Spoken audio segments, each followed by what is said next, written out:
La découverte de l'horreur dans plusieurs villes d'Ukraine après le retrait de l'armée russe, la campagne présidentielle qui bat son plein à une semaine du premier tour, ou encore le reste de l'actualité en bref avec notamment cette bataille de pixels dont vous avez peut-être entendu parler. Salut, c'est Hugo, j'espère que vous allez bien, que vous avez passé un bon week-end. On est parti ensemble pour une nouvelle plongée dans l'actualité en moins de 10 minutes et donc vous l'aurez compris, aujourd'hui il y a beaucoup de sujets qu'on va voir ensemble. Et au passage, aujourd'hui est sorti le dernier chapitre du très attendu rapport des experts du GIEC concernant le changement climatique et les solutions à y apporter. C'est un rapport absolument majeur, alors vous inquiétez pas, on a prévu d'en parler, mais on veut prendre le temps tout simplement de se plonger dans tout ça pour vous proposer un résumé le plus précis possible. Du coup, on en fera un gros sujet de décryptage dans ce format des actus du jour cette semaine. Ce sera a priori pour mercredi. Je vous tiens au courant évidemment de ce qu'il en est, mais on prendra donc le temps forcément d'en parler en détail. Et on commence donc tout de suite avec un sujet majeur aujourd'hui qui concerne la guerre en Ukraine, c'est la terrible découverte de centaines de cadavres d'habitants ukrainiens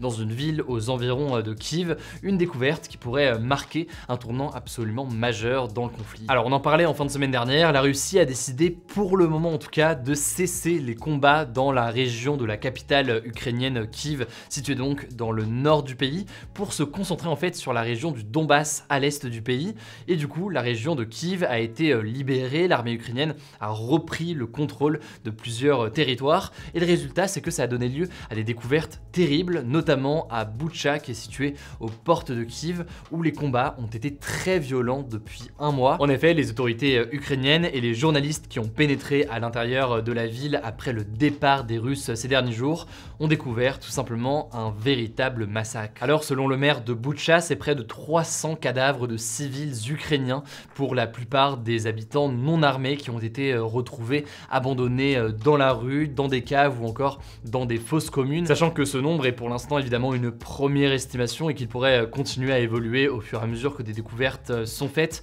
Alors je vous préviens d'avance, ce que je vais décrire est forcément assez difficile, mais ça me semble absolument important de le faire pour avoir bien conscience de la réalité des faits. Alors des images de France 2 montrent que plusieurs personnes ont été abattues de balles dans la nuque, parfois directement lorsqu'ils étaient par exemple sur leur vélo, d'autres les mains liées dans le dos, d'autres encore alors qu'ils essayaient de fuir la ville en voiture. Des journalistes du média britannique, la BBC, décrivent également 13 corps calcinés, brûlés, mais aussi certaines caves avec des corps de civils ukrainiens pris au piège par des grenades, les habitants s'étant très probablement réfugiés dans leurs caves pour se protéger. Les autorités ont aussi découvert des fosses communes, donc des cimetières à ciel ouvert remplis de cadavres. Bref, vous l'avez compris, des images d'horreur absolue. Alors, depuis le début de la guerre en Ukraine, on avait déjà été marqué par des images très choquantes, des bombardements, l'évacuation de civils blessés, mais là c'est encore une étape au-dessus, ce sont donc des images de massacres. En tout, 410 corps de civils ont été retrouvés dans toute la région de Kiev, mais encore une fois, ce n'est qu'un premier bilan qui est possiblement sous-estimé aujourd'hui. Alors, face à ces images, de nombreux dirigeants occidentaux ont exprimé forcément leur indignation à la découverte de tout cela. Le secrétaire général de l'Organisation des Nations Unies, Antonio Guterres, s'est dit profondément choqué. Le président français Emmanuel Macron a déclaré ce lundi sur France Inter, je cite, que ceux qui ont été à l'origine de ces crimes devront en répondre, en visant donc la Russie, et il a également promis une nouvelle vague de sanctions justement contre la Russie. De son côté, la Russie aujourd'hui nie ces faits, elle affirme que ces images sont le résultat, je cite, d'une provocation orchestrée par les autorités ukrainiennes pour attirer l'attention, une version qui est évidemment contredite par tous les journalistes présents sur place et qui couvrent en ce moment la guerre et ce qui se passe dans cette région. Alors concrètement, est-ce que Vladimir Poutine et les autorités russes pourraient être éventuellement condamnés pour ces agissements? On en parlait en l'occurrence il y a quelques jours, après la Seconde Guerre mondiale, il y a des règles qui ont été fixées par les conventions de Genève notamment pour définir ce que sont des crimes de guerre. Ces actes donc considérés comme criminels car disproportionnés et surtout ne s'attaquant pas à des cibles militaires. La Cour pénale internationale, qui est donc l'organisation chargée de juger ces crimes, a ouvert une enquête il y a quelques semaines et aujourd'hui il y a un travail méticuleux de collecte de preuves qui s'organise, que ce soit avec des photos ou encore des vidéos en collaboration avec les autorités ukrainiennes ou encore des ONG sur place. Bref, la justice fait en quelque sorte son travail. Je vous renvoie notamment à une interview que j'ai faite d'une avocate spécialisée sur ces sujets-là ça dans le cadre de mon émission Mashup. Je vous mets le lien en description si vous voulez en savoir plus et creuser vraiment le sujet des conséquences d'un point de vue judiciaire. Mais pour autant, ça paraît très peu probable, voire absolument impossible d'imaginer une arrestation aujourd'hui de Vladimir Poutine ou quoi que ce soit, surtout que c'est en général des enquêtes qui se font vraiment sur le temps long. Mais ce qui est sûr, c'est que la découverte de ces massacres à Boutcha et ailleurs marque un véritable tournant dans cette guerre. Alors, est-ce que ça va mener à un changement de ton des Occidentaux, voire éventuellement un durcissement des sanctions contre la Russie, comme l'a évoqué ce matin le président français? Vous l'aurez compris, c'est quelque chose qui est envisagé. En tout cas, aujourd'hui, le président ukrainien Volodymyr Zelensky a réagi lui-même. Il a dénoncé, je cite, des crimes de guerre qui seront reconnus par le monde comme un génocide. C'est donc des mots très importants et on reviendra évidemment là-dessus dans les prochains jours. Allez, on enchaîne avec un point sur la présidentielle. Il y avait beaucoup de meetings ce week-end. Emmanuel Macron a tenu ce samedi son seul meeting de premier tour. Ça s'est passé à l'Arena de la Défense près de Paris, qui est la plus grande salle en l'occurrence de concert d'Europe en intérieur. Il y avait près de 30 000 personnes selon ses équipes. Autrement, la candidate Les Républicains Valérie Pécresse était en meeting à Paris. Le candidat de la France Insoumise Jean-Luc Mélenchon était à Toulouse. La candidate du Parti Socialiste Anne Hidalgo était à Paris. Et enfin, la candidate lutte ouvrière Nathalie Arthaud était elle aussi notamment à Paris au Zénith. Bref, le premier tour est dans moins d'une semaine et les candidats ont jusqu'à ce vendredi inclus pour faire campagne. Évidemment, on va suivre tout ça. La deuxième information qui a beaucoup fait parler, ce samedi, le candidat de Reconquête Éric Zemmour, qui était en déplacement à Marseille, s'est fait exclure d'un terrain de football en intérieur à Aix-en-Provence, un terrain qui appartient en fait notamment à Zinedine Zidane.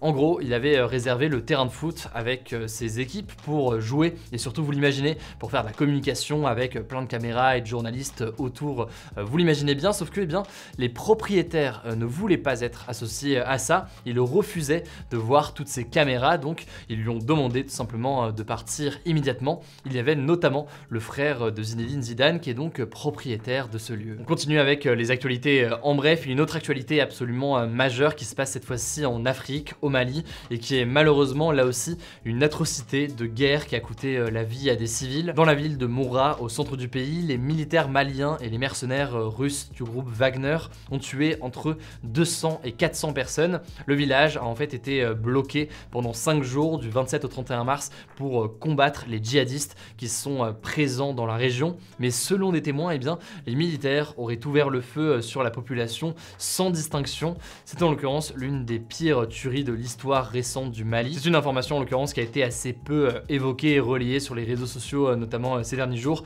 mais qui me semblait assez essentielle à évoquer. Et on reparlera évidemment de la situation encore du Mali dans les prochains jours. Deuxième information désormais en France, les nuits très froides de ce début de mois d'avril inquiètent beaucoup les agriculteurs. Ils ont en fait peur que leurs plantes gèlent la nuit, que du coup ça tue les bourgeons et que ça ruine les récoltes à venir. La nuit notamment de dimanche à lundi a enregistré les températures les plus froides pour un mois d'avril depuis 1947 selon Météo France. Et l'année dernière, le gel avait déjà eu des effets dévastateurs. Courage du coup à tous les agriculteurs aujourd'hui et évidemment je vous tiens au courant. Troisième actualité très rapidement, je voulais mentionner l'événement qui s'est déroulé ces dernières heures sur le réseau social Reddit, ce subreddit donc qui s'appelle Place, où l'objectif est assez simple. Chaque internaute peut poster un pixel de couleur toutes les 5 minutes sur cette immense page. Ça avait déjà été fait en 2017. La Pixel War s'est donc relancée. Ça a donné lieu à des créations en tout genre grâce à la mobilisation de communautés, mais aussi grâce à la mobilisation de pays entiers,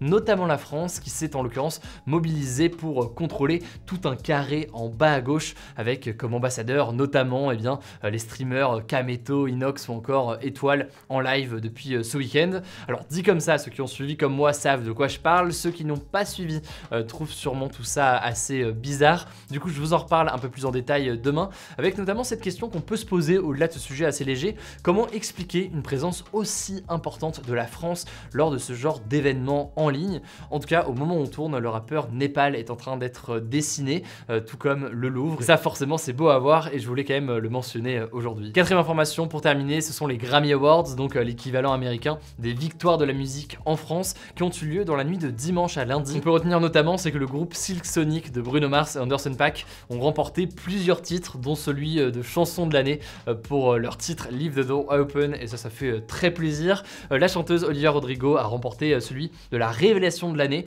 et c'est le jazzman John Baptiste qui a remporté l'album de l'année. A noter aussi que le président ukrainien Volodymyr Zelensky Zelensky s'est exprimé pendant la cérémonie. Il a appelé les artistes à se mobiliser. Écoutez, voilà donc pour ce nouveau résumé de l'actualité en moins de 10 minutes. J'ai essayé quand même de mettre des actualités un peu plus positives à la fin des actus aujourd'hui, malgré, vous l'avez vu, des actualités qui sont forcément très tristes et très dures en ce moment, et qui me paraissent donc essentielles à évoquer et qu'on continuera à traiter dans les prochains jours. N'hésitez pas à me poser des questions dans les commentaires, je vous mets des liens comme d'habitude pour en savoir plus. Prenez soin de vous, prenez soin de vos proches, et on se dit à demain pour une nouvelle vidéo.